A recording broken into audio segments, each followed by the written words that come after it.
All right, we are reading Gladys Aylward, The Adventure of a Lifetime by Janet and Geoff Benge. We're on chapter 3, titled All Aboard. Gladys hadn't really been paying much attention to the elderly woman talking to her after church. She was tired from the late party she had been serving at the night before. But as exhausted as she felt, the extra work was worth it to her. In only 7 months, she had deposited nearly all the money for her ticket to China at Muller's shipping agency. Every week, the clerk, who now looked forward to her visits to pay more money on the ticket, would ask her whether she knew yet where she was going in China. And each week, Gladys told him she didn't. But as she stood, tired, not really paying too much attention to the old woman, her ears suddenly pricked up. "As I was saying," the old lady said, "Mrs. Lawson couldn't settle back in England after her husband died. Last year she packed up everything and went back to China. She said she would rather die there doing God's work than stay in England doing needlepoint. At 73 years old, I expect she will die there." "Did you say she's gone back to China?" asked Gladys. "Yes," said the woman. "Her only regret was that she had to go back alone. She couldn't interest anyone in going back with her. It's a pity, really. She wanted to train someone to carry on after she was gone." Gladys could feel the hairs on the back of her neck stand on end. "That's me," she blurted, before she even knew what she was saying. The old woman looked at Gladys in amazement. But over the next several minutes, Gladys managed to convince her that she was serious about going to China. So the woman searched around in her huge handbag until she found Mrs. Lawson's address. She handed it to Gladys, kissed her on the cheek, and wished her well. Gladys went back to her room at the young husband's house in Belgravia, full of enthusiasm. She had so many things to do. She had to write to Mrs. Lawson and let her know help was on the way. And she had to tell the clerk at Muller's shipping agency she now had a destination in China. She also had to collect as many useful items as she could for her trip to China. It wasn't too long before Gladys received a letter from Mrs. Lawson telling her that if she came to China, she had work for her and she would meet Gladys in Tientsin. So on Saturday, October 15th, 1930, 3 months after hearing about Mrs. Lawson, Gladys stood at the Liverpool Street Railway Station ready to begin her journey. She was by far the strangest-looking passenger waiting to board the train, wearing a bright orange dress and a huge fur overcoat with the sleeves cut out. The coat was far too heavy for the English autumn she was leaving behind. Under her clothes, she was wearing one of her mother's oldest corsets.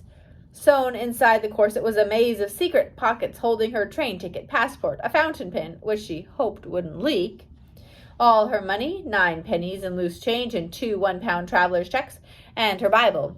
Of course, these items stuffed inside her corset made her look rather lumpy, but fortunately the fur overcoat managed to hide most of the lumps. Gladys also had with her 2 old battered suitcases. In the larger of the 2 suitcases, she had packed some extra clothes, darned woolen stockings, a hand-knitted sweater from her sister Violet, and a woolly vest from a woman at church. A bedroll and a small spirit stove were also packed inside. The smaller suitcase was filled with food, canned fish and meat, baked beans, crackers, boiled eggs, instant coffee, and lots of tea. On its outside was tied a large pot and a kettle. Altogether, Gladys looked more like a hobo than a departing missionary. "All aboard for Hull!" yelled the conductor. Steam hissed from the large locomotive at the front of the train. Gladys hugged her parents and Violet goodbye. Her brother Lawrence, a drummer in the British Army, wasn't able to be there, but Gladys had a photo of him in his full dress uniform tucked into her suitcase. "Don't forget us, Glad," said Violet as she gave her big sister one last hug. "Our Glad will never forget us, will you, love?" said her mother, "and we'll be praying for you every day," she added, giving Gladys a motherly pat on the hand. Gladys surveyed the crowd of about 50 people who'd come to wish her well. Even the clerk from Muller's shipping agency was there. Gladys tried to take in every detail so she would always remember the people who had loved and supported her as she worked to make her dream of going to China come true. Another loud hiss of steam escaped from the locomotive, and Gladys climbed into the carriage. She pulled down the window and waved furiously to everyone. The conductor blew his whistle, and the train began to pull away from the platform. Slowly, Gladys's friends, relatives, and supporters grew smaller and smaller in the distance until Gladys sat alone on the train. She was bound for Tientsin, China, with 2 pounds 9 shillings tucked in a pocket in her corset. It didn't take Gladys long to make friends on the train. A middle-aged couple took a special interest in her. They had seen all the people farewelling her in London and asked where she was going.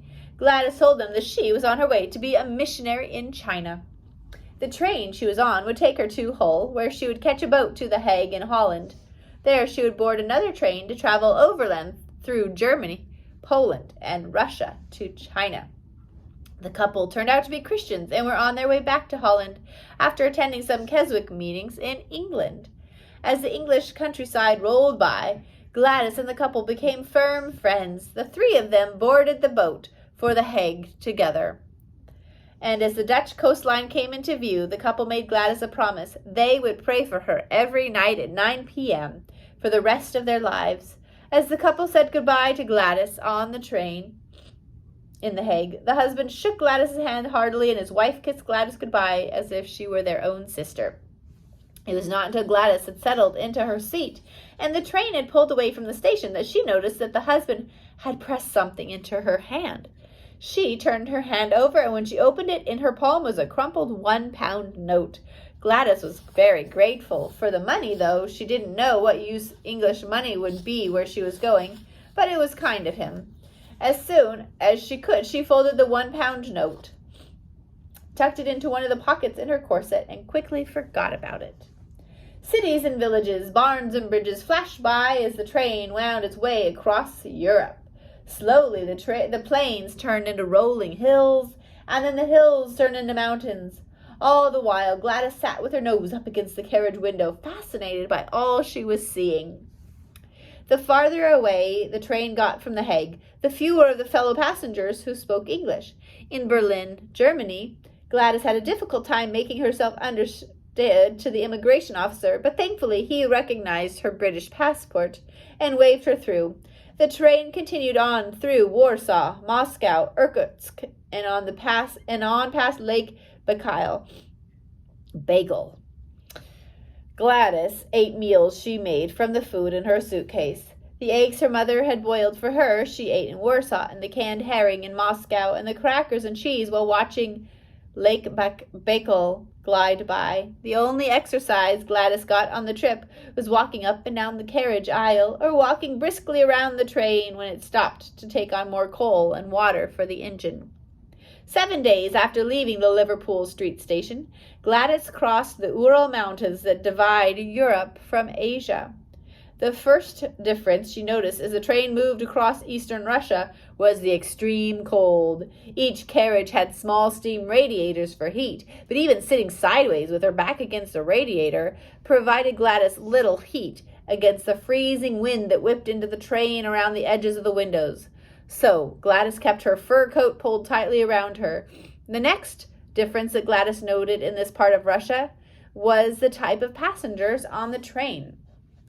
At each stop, more grandmothers and businessmen got off the train and more soldiers climbed on. By the time the train crossed into Siberia, Gladys was the only civilian on board. This made her very nervous at first. The Russian soldiers were loud and unshaven. Under their arms they carried long loaves of bread from which they broke off and ate chunks when they were very hungry.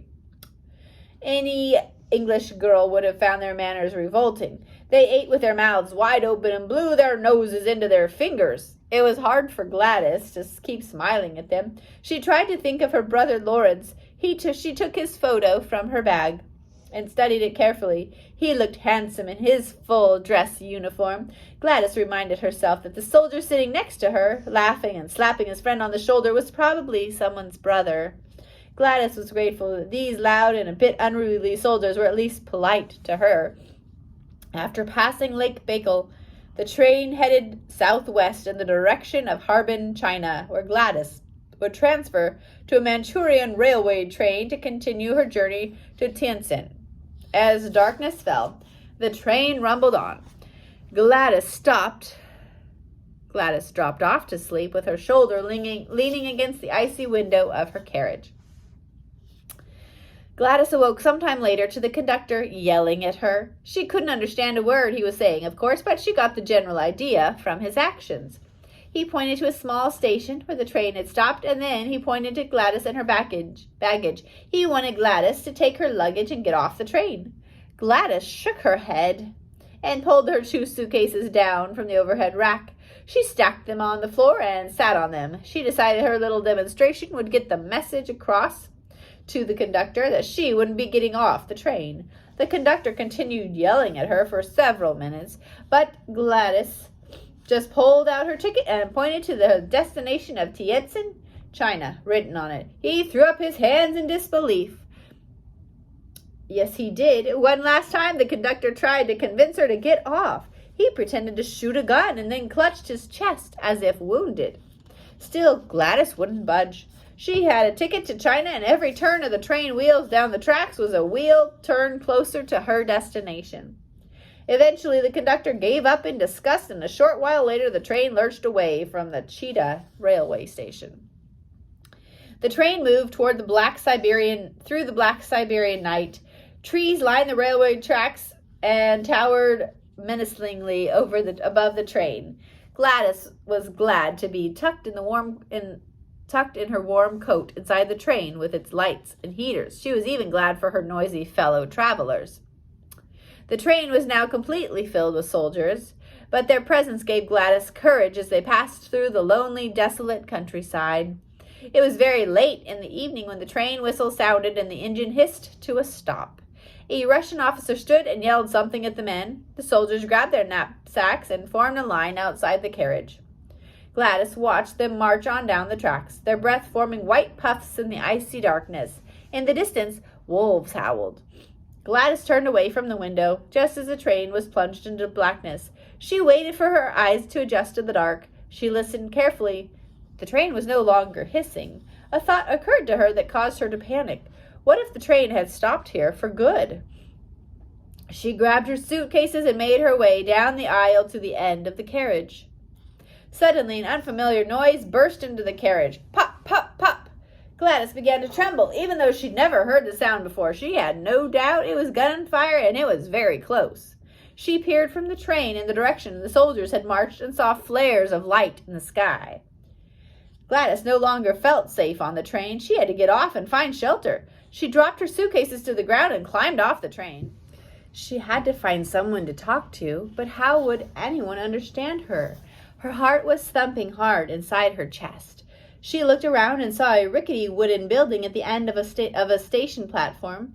Gladys pushed on the door of the small wooden building. The door creaked open.